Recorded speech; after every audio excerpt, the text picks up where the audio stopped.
இராமாயணம் ஒரு புகழ்பெற்ற இந்திய காவியமாகும். அதை மகாரிஷி வால்மீகி எழுதியதாக கருதப்படுகிறது. இந்த காவியம் இராமரின் வாழ்க்கையை மையமாகக் கொண்டது.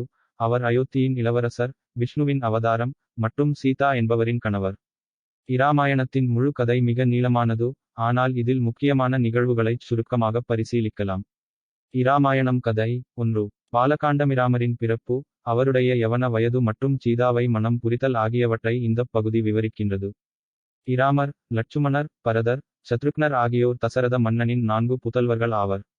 இராமர் சிறுவயதில் விஸ்வாமித்திர முனிவரின் வழிகாட்டுதலால் பல அசுரர்களை வெற்றி பெறுகிறார். பின்னர் இராமர், மிதிலா நாட்டின் அரசன் ஜனகரின் மகள் சீதாவை மணந்து கொள்கிறார். 2. அயோத்திகாண்டமிராமரை அயோத்தி நாட்டின் பட்டத்து இளவரசராக்க வேண்டும் என தசரதர் திட்டமிடுகிறார். ஆனால், தசரதரின் மனைவி கைகேயி, தனது மகன் பரதருக்காக இராமரின் பதவி உயர்வை தடுக்க வற்புறுத்துகிறார். கைகேயியின் சொல் கேட்டு தசரதர் இராமரை 14 வருடம் காட்டிற்கு அனுப்பிவிடுகிறார். சீதா மற்றும் லட்சுமணர் இராமருடன் காட்டிற்கு செல்லுகின்றனர். 3. அரண்யகாண்டம் காட்டில் அவர்கள் பல முனிவர்களை சந்தித்து, பல தாபசர்களின் பூஜைகளை பாதுகாக்கின்றனர். ஆனால், லங்கையின் அரசன் இராவணன் சீதாவை கடத்தி தனது அரண்மனைக்கு கொண்டு செல்கிறார். இராமர், சீதாவை மீட்க ஆரண்யத்தில் அலைகின்றார். 4. கிஷ்கிந்தாகாண்டமிராமர் மற்றும் லட்சுமணர் கிஷ்கிந்தா நாட்டில் ஆஞ்சநேயர் மற்றும் சுக்ரீவர் ஆகிய முக்கோணிகளை சந்திக்கின்றனர். சுக்ரீவர் தனது சோடனை நிறைவேற்ற இராமரின் உதவியுடன் தன் சகோதரன் வாலியை வீழ்த்துகிறார். சுக்ரீவர் இராமருக்கு சீதா இருப்பிடத்தை கண்டுபிடிக்க உதவுவதாக உறுதியளிக்கிறார். 5. சுந்தரகாண்டம் ஆஞ்சநேயர், சீதா தேடல் பயணத்தில் லங்காவிற்கு பறந்து சென்று சீதாவை கண்டுபிடிக்கிறார். சீதாவுக்கு இராமரின் அடையாளத்தை வழங்கி, இராமரின் வருகையை அறிவிக்கிறார். சீதா, ஆஞ்சநேயருக்கு ஒரு ஆபரணத்தை கொடுத்து, இராமரிடம் சமர்ப்பிக்குமாறு சொல்கிறார்.